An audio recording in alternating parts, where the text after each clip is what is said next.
Oh, what happened?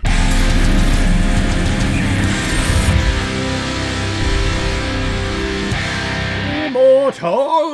Released in 2011 and is directed by Tarsum Singh Dhahandwar, who's also directed such films like The Cell, The Fall, Mirror Mirror, and Selfless. And this film is starring Henry Cavill, Stephen Dorff, Luke Evans, Isabel Lucas, Helen Lutz, Freda Pinto, and Mickey Rourke. And I'm watching this movie because I wanted to take it back to the original concept behind my YouTube channel, where I have all of these DVDs and Blu-rays. I have them all cataloged, and I just select them at random. This is one of those random situations.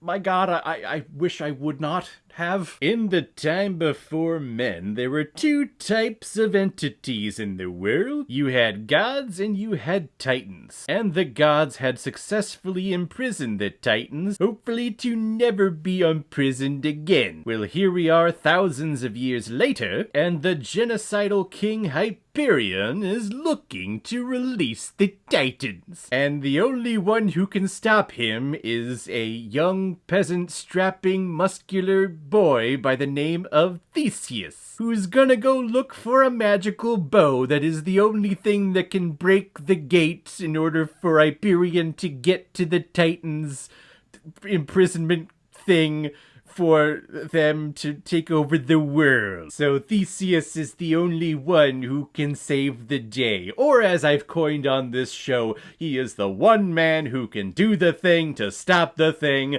to save the thing. I remember seeing previews and trailers for this movie a lot in 2011. Actually, I think the first trailer, or the main trailer for this movie, was the entire Titans and Gods fight that happens in the fucking climax of this movie.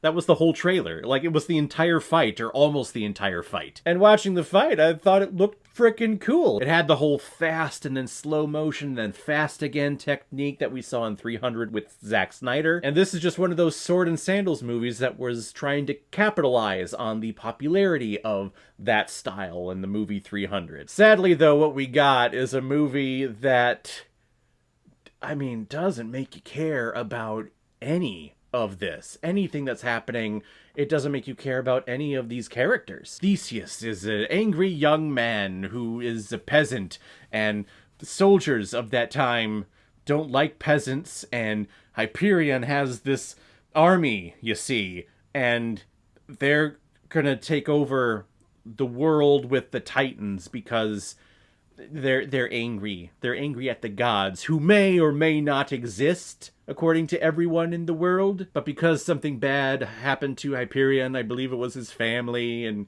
he prayed to the gods, and the gods didn't help, and then they died. Oh, God. Oh, this movie. On the base surface level here, I mean, it's a standard sword and sandals film that has gods and titans and demons in it. Does this movie attempt to push the envelope? Does it attempt to elevate this genre? Does this attempt to make you think as an audience member?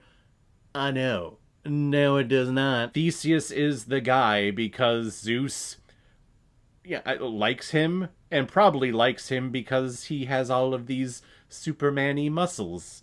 I mean, if I was a bisexual god and I saw that man walking around on the planet, yeah, I would come down and visit him and talk with him on a daily basis. And then he's also the one person who can do the thing to stop the thing to save the thing because the Oracle likes him. She, brushes his foot and then has a vision because, oracles have visions and they're all true. So when she does the little brushy thing, she sees all the future and Theseus is there in the middle of it, and then has the hots for him, and has sex with him during one of their downtimes in between battles, because, it's a beautiful man, it's a beautiful woman in a movie. Of course, Day's gonna fuck. I just remember being so disappointed in this movie. I wanted it to be so much better than what it was. Wish we would have had some, cool dialogue in here. That was the best thing about the movie 300, which this film is trying to capitalize, because we have the same color palette, we have the same costuming design in here. But 300 was so great because of the dialogue. You had a bunch of one-liners in there that,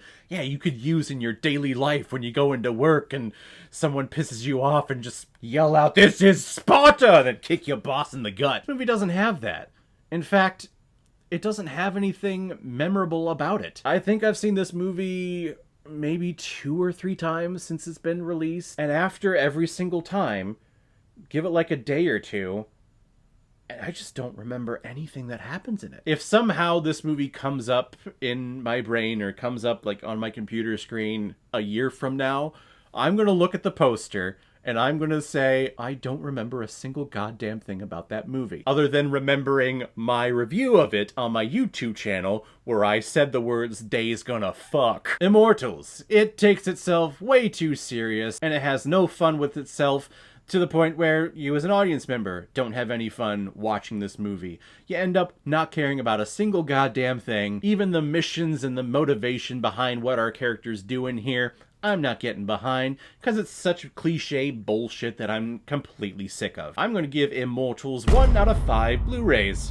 What? No! So guys, have you seen Immortals? What did you think about it? Or if you've never seen it before, and you stumbled across because of this video, then comment below and let me know what you thought about it. And if you like what you see here, if you like my taste on movies, then hit the subscribe button and make sure you hit that bell so you know the next time I release my next movie review. So guys, I will see you next time on the channel, but in the meantime, be well, be good to each other, and go watch a movie. Take care, guys.